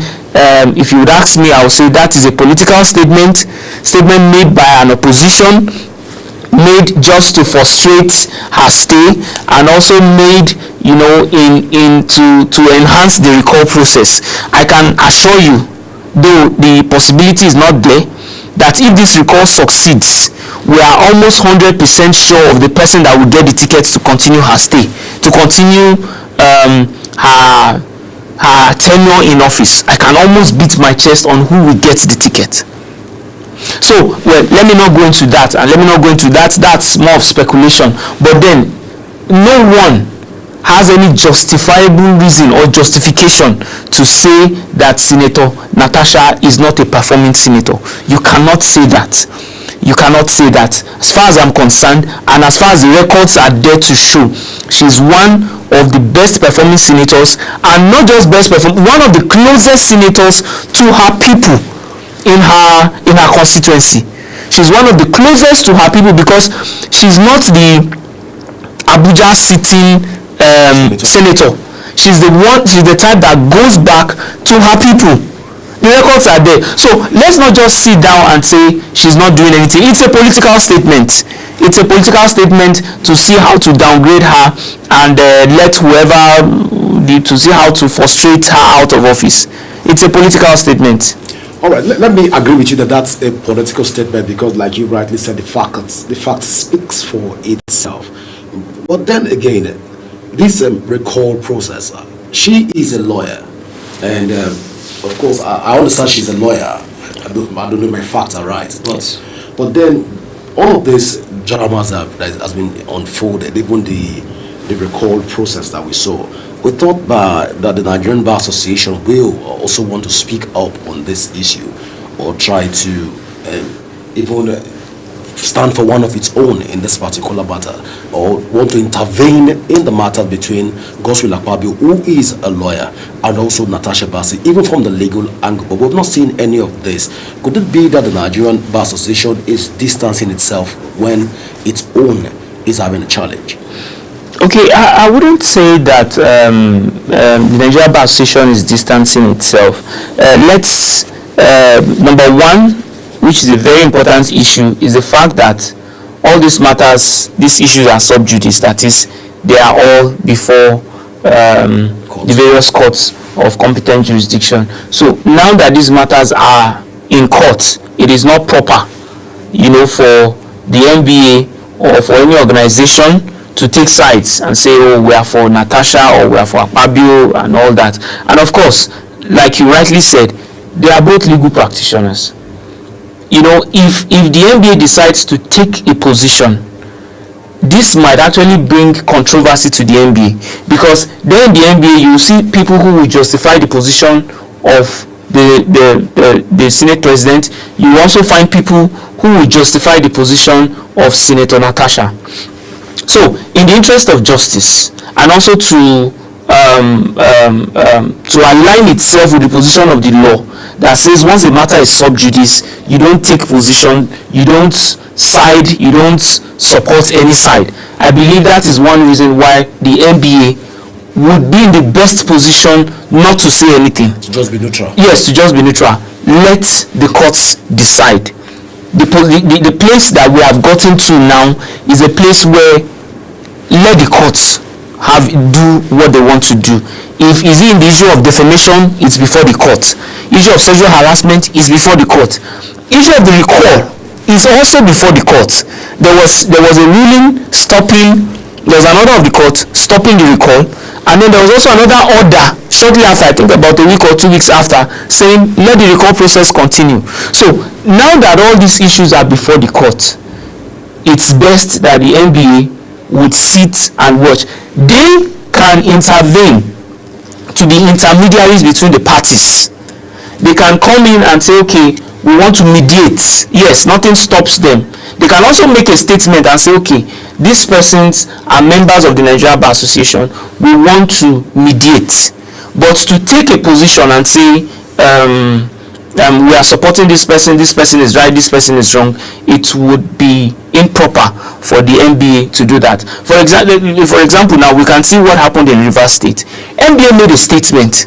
If the action had been in court, it would have been, okay, this matter is already in court, we cannot make a statement. But immediately it happened, the NBA took a position and said, this action that has been taken, there are guidelines, there is a constitutional provision for it, and that is why NBA took a position immediately. They stood by what the constitution had said.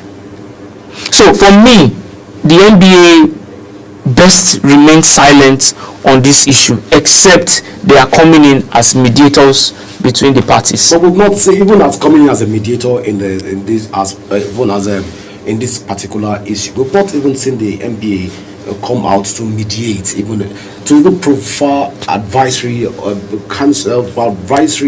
play an advisory role in this matter. The NBA just went mute. So one will begin to question the integrity of the NBA. Could this be why a lot of lawyers will want to flaunt some of the NBA rules, even as it stands right now? Two lawyers are having issues. Wouldn't it be fine or perfect if the NBA intervene and mediate between the both parties, calling them to order, because the legal profession is at stake at this moment. The profession which is being regarded as a noble profession. The practitioners are known as noble gentlemen and a gentle lady on skirt. I don't know how lawyers call that. A gentleman on skirt, I beg your pardon. A gentleman on skirt. One should feel that the NBA coming into the matter can even best address some of this concern, and in the cases of the recall will be stalled. Even that of the Senate President taking the cases out of court, that of defamation, that of the harassment, can be taken out of court and settled out of court if the NBA intervene. Now, I'm asking because Nigerians are looking at it from this angle, that if the NBAs are alive to its responsibility to a very large extent, these old Natasha issues would not even get to this point if lawyers intervene. But then you are a practitioner and you're here, so that's why I'm trying to get this angle to the story. So then let's look at it again. Will the NBA mediating in this issue, will it amount to NBA taking side in the story? Okay, for the NBA, I would want to first mention again, don't forget that the NBA is an association. Yes. Yes, and being an association, membership of associations in Nigeria is voluntary. So, yes, it's voluntary. Now, the Senator Natasha we're talking about, yes, is a lawyer, but to the best of my knowledge, she's not a practicing lawyer. Yes, I know she has been called to the bar. I think I know one or two persons that they were called together the same year.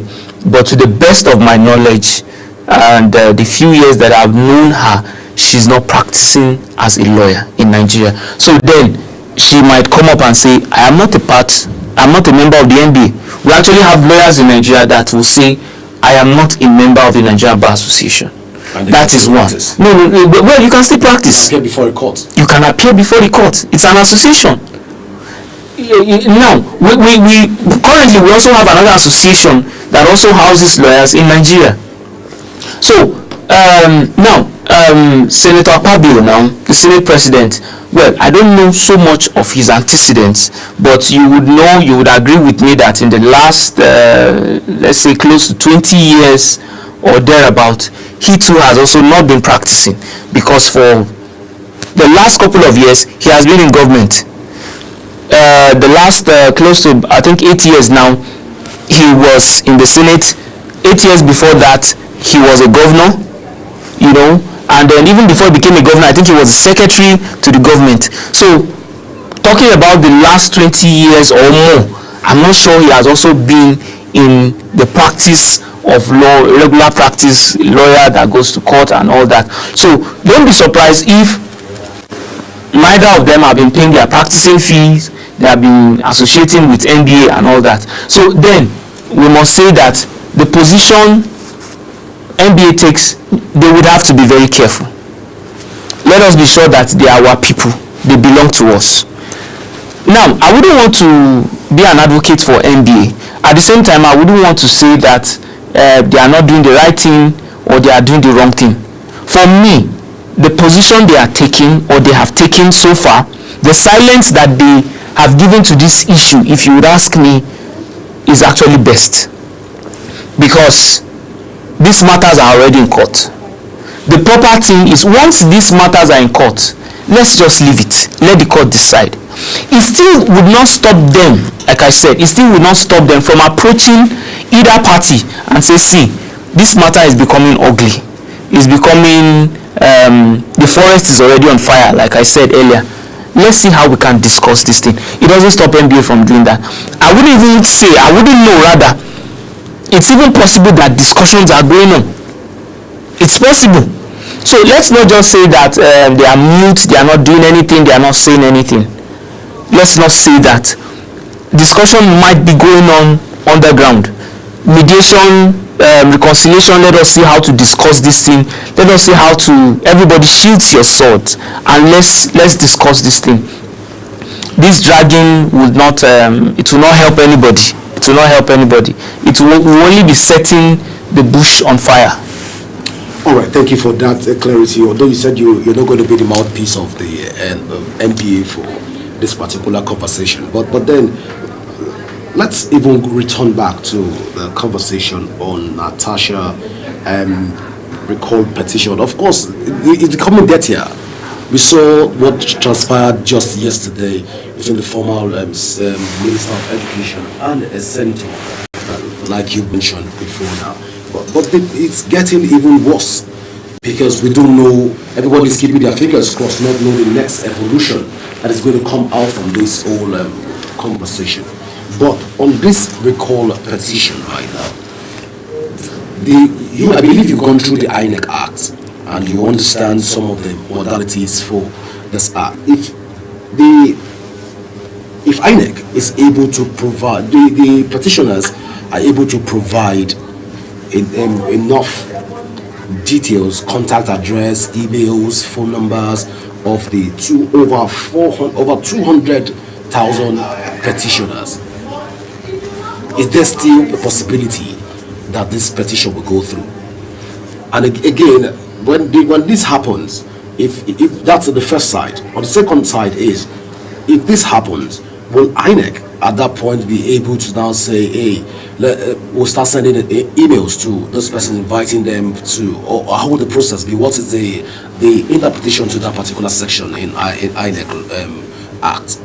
Okay, now the INEC guidelines, provides for how a recall should be done. Now, the step they have taken now is to get the signatures, petitions of persons who are calling for a recall. Fine, that's like the first step. Now there's already a problem with that first step, and INEC has said, okay, there is a problem with what you have done. You did not provide this, you did not provide this, you did not provide that. What they would do, or what I would expect they would do, is to retrieve the petitions and go and do the right thing. Yes, okay, we did not provide this. If you can get all the petitioners, let them provide the information. Good. You see, if that succeeds, the next step, which I regard as the most crucial one, in fact, this is the step where it is almost impossible. This is the step where it will take a lot of people who actually said, yes, we signed. it is at this point. This was the same point that it got to when they were to recall Senator Dino, and the whole process ended. You know, his own had dragged, had gone to court, even to the Supreme Court, and then they said, I think, was it the Court of Appeal now that ruled and said the recall process was in order, let them continue at the stage they had gotten to. And INEC said, okay. INEC now fixed a date and said, this is the date. Everybody who signed the petition, come, and you will sit before us and say, yes, I did it. And it's more like you are coming to confirm what you have done. That was a funny scenario there. You understand? I recall. Yes. Come and confirm what you have done. I remember I was watching it on TV where the INEC official said, we called people and people did not show up. And at this point, failure of people to show up, the recall automatically comes to an end. That was how the recall process of Senator Dino came to an end. Now, I also foresee the same situation happening in this case. We already have a situation report that shows that a good number of the petitions were forged or people were deceived, you know, and all that. So at that point, where it will come and confirm what you have done, I think that is where the problem will be. At the end of the day, I can almost beat my chest and say you may not have as much as 5,000 persons coming up to say that yes, I am the one that did it and I'm ready to stand by it. So the position of the law, does it give a particular, probably particular ratio, probably 2/3 of the general electorate that can sign for a recall? What's the percentage in law? I think I am not very sure now, but from the records, I think it is. You should have. I'm not very sure, but I think you should have more than 50% of the persons. Of the electorate, of the persons that are registered within that constituency. I'm not very sure, but I think that is the number, but I can confirm that. But I think the requirement is you must have not less than 50% of the persons that are registered, of the registered number of voters in that constituency for you to recall a senator. So what they have on record is about 400,000 persons registered in that federal constituency, in that senatorial constituency, and then that is why we now have about 250,000 petitions, which is just a little over 50% of the total number of 400,000. So I'm not 100% sure of that, but I believe it's above 50% of the number of registered voters in that constituency. So having that number now, having 250 now, you have met with the required numbers. But then, how possible it is for you to now have that 250 persons coming back to sit before INEC and say, yes, we signed it and we are ready to stand by it.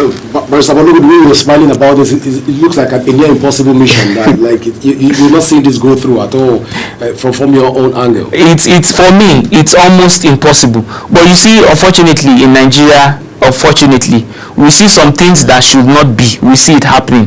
You see, in Nigeria we see red and we call it black. We see white and we call it green. You know, we have seen it happen. I wouldn't want to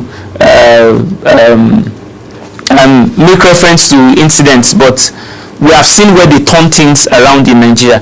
If INEC will be honest and stand by its records, if INEC will not allow itself to be influenced, if INEC is also ready to do this next process before the public, let me say, do it on live TV.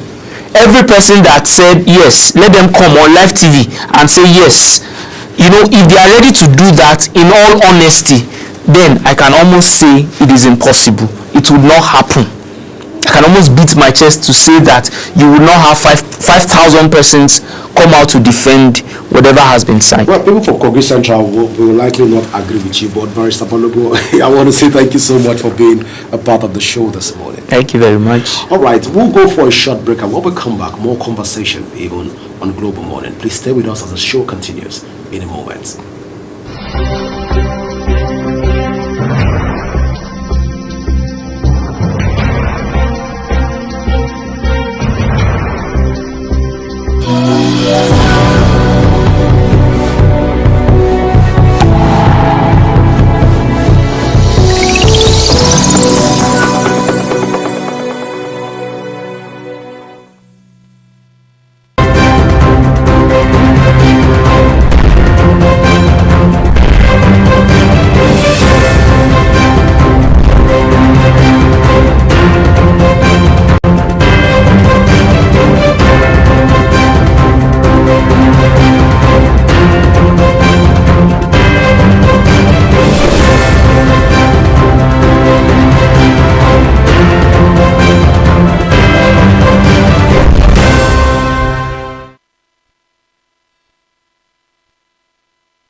know that Global Television can be watched in Nigeria and all over the world? Download the Global TV Nigerian mobile app for Android and iOS devices to watch Global Television real-time from around the world. What are you waiting for? Start downloading and stay connected to Global Television.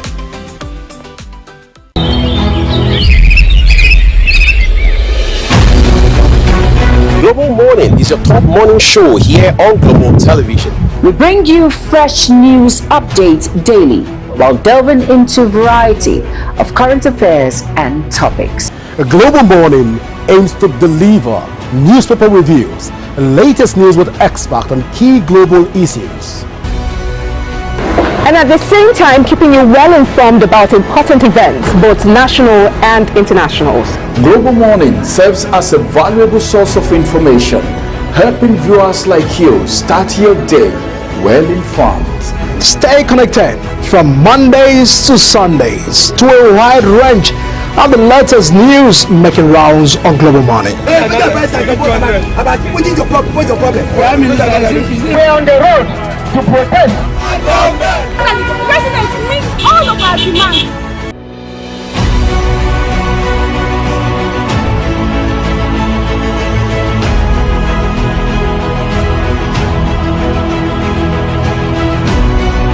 This is Global Morning.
know that Global Television can be watched in Nigeria and all over the world?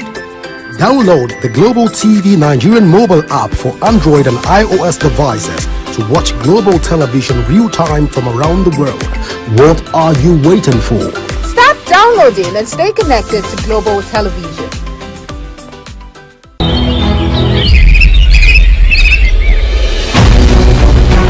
Global Morning is your top morning show here on Global Television. We bring you fresh news updates daily while delving into a variety of current affairs and topics. A Global Morning aims to deliver newspaper reviews and latest news with experts on key global issues.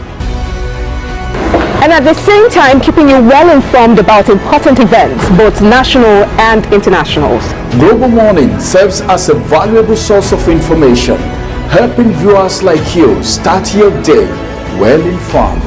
Stay connected from Mondays to Sundays to a wide range of the latest news making rounds on Global Morning. We're on the road to protest. The president meets all of our demands.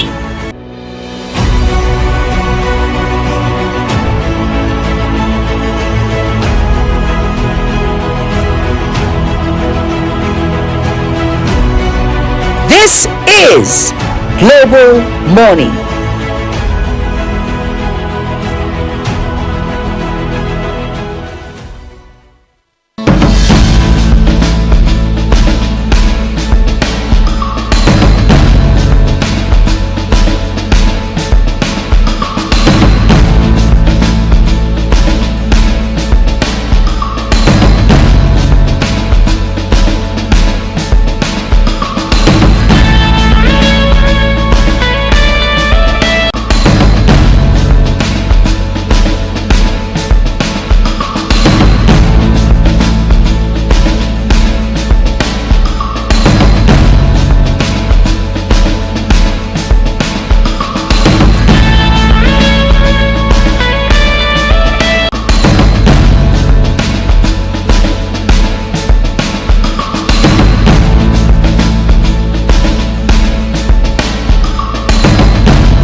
Welcome back to Global Morning here on Global Television.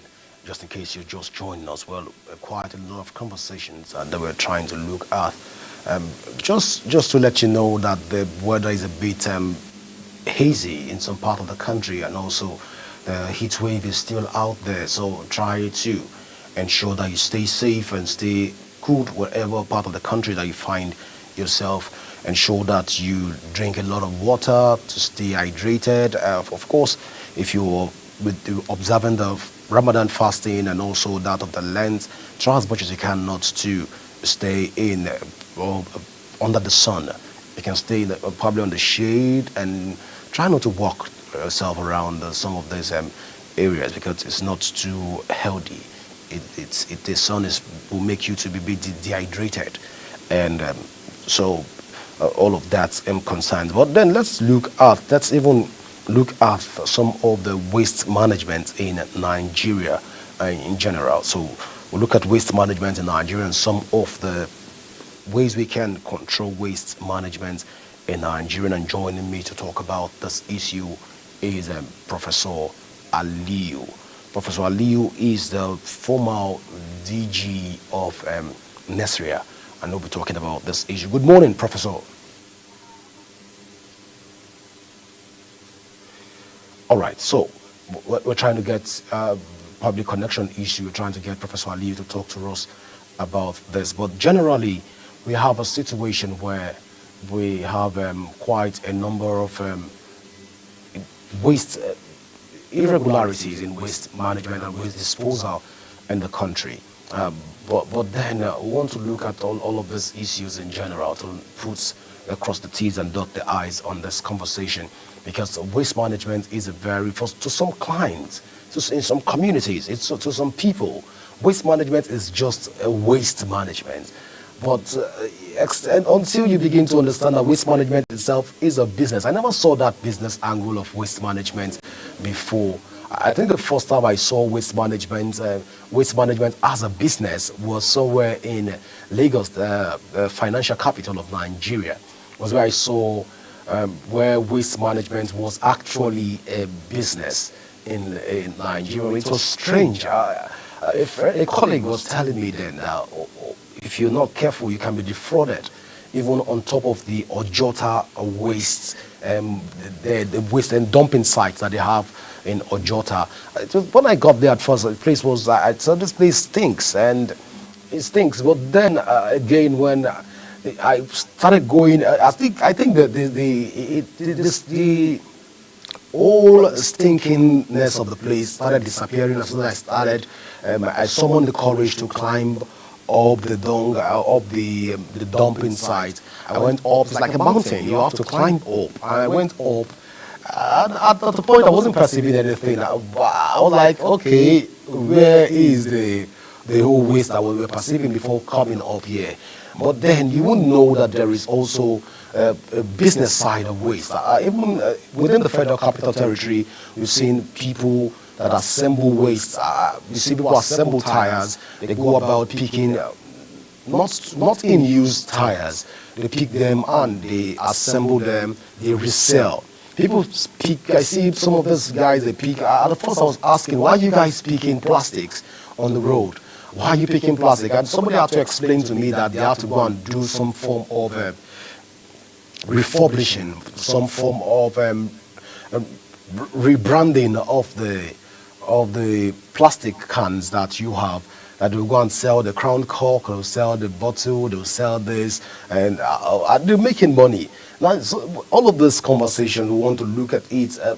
Why are we not having conversations around e-waste management in Nigeria, and how can we ensure that we have effective e-waste management? Let's assess the waste management in Nigeria. And like I said, I'm being joined by Professor Aliyu, who is joining me on this conversation. You're welcome to the show, Prof. All right, well, we'll try to get Prof to join us on that conversation. Well, all of these rhetorics and narratives still forms the base for the conversation, trying to assess waste management.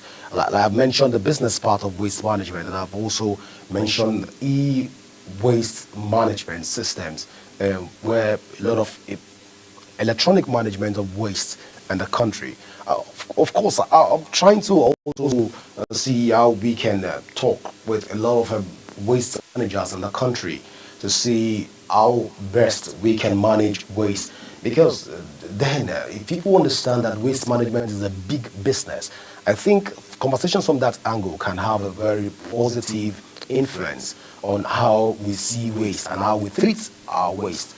Of course, if you get to some other countries outside the shores of Africa, you've been told where to put what, and when you bring your waste, it's been separated, and some form of separation is being done on those waste to ensure that you have, if they want to do anything with the waste, it's easy for them to do with whatever they want to do with the waste management. But then again, how does waste management affect you? How does waste affect you? How do you see waste? And how best can waste be transformed and to whatever you can imagine? Now, just a video we saw making the rounds on the social media. It's a lady that could use tires to do rug, like a carpet tiles and all of that. There's a video making rounds. There's also a video making rounds on the social media where we saw waste management being effectively utilized to the person's own advantage. We could see an act of waste management. Even here there's an art gallery here. When I walked in, I saw a lot of waste that have been put together, being converted to a very fantastic artwork. And I was asking, what's this for? They said it's for waste management. There's a word they use for it, but it was very interesting. And the artwork was very, very beautiful. So while we're having difficulties even getting Professor Aliyu talk to us this morning, I want to say thank you so much for staying with us even till this time. We promise to bring Professor Aliyu back to the show because our time is even fast spent right now. We'll bring the show to an end right now, and probably we'll look at this issue. But Prof, I understand that you're there right now with us on the show, but Professor Aliyu Jahuro, the former NESRA DG, I understand you're there right now with us in even online, but we can't take you now, Prof. We sincerely apologize for this. Our time is fast spent. Is how far we can run this morning on Global Television. Do remember that you can join the conversation on our various social media handle right now displayed on the screen. To join the conversation at Global TV NG, just type in at Global TV NG. You can join, and also you can download the Global TV mobile app on your Android and iOS devices to keep track of our broadcast. I am Godwin Sunday. Always remember that peace and unity are the pathways to progress. Bye for now. Welcome to Global Morning. The death toll from flooding. Most time our politicians just bring in policies too, for sure. If you don't say we have several more stories. The legislature was carefully crafted to 22.2% inflation rates as of April this year. What does that say about where we are as a country? I think Nigeria has resorted to being resilient. Before you call the police station, before they even leave, they take permission from the I don't think there's really anything on ground to improve. The struggle with the ASU strike. Minister of Education volunteered and said, give me 2 weeks. It was a life. The president never gave me any deadline.